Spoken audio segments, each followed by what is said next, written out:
Welcome to this CapCut mobile tutorial for beginners. In this video, I'll show you how to navigate the CapCut interface step by step. When you open CapCut, this is the home screen. To begin editing, tap on New Project. This is where you import your videos and photos to start editing. Once inside the editor, let's break down the screen. At the top, you'll see the preview window where you can watch your video as you edit. This is where all your changes will play back in real time. Just below that is your timeline. This is where your clips sit. At the very bottom is your toolbar. And this is where CapCut truly shines. Here's a quick overview of the main tools. And it gives you options like split, speed, volume, cropped, and more. Audio lets you add music, sound effects, or even voiceovers. Text is where you add titles, captions, or animated typography.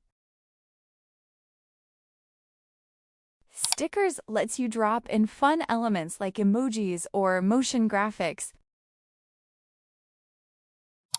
Overlay allows you to stack clips or images on top of your main video.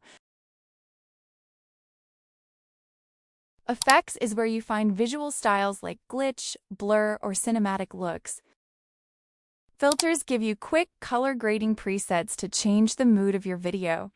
And then there are tools for adjustment, background, canvas, format, and more. In the settings section, you can adjust video quality, performance, and other preferences. I recommend checking this before you start editing. You can scroll left or right in the toolbar to reveal even more features. CapCut really packs in a lot of power for mobile editing.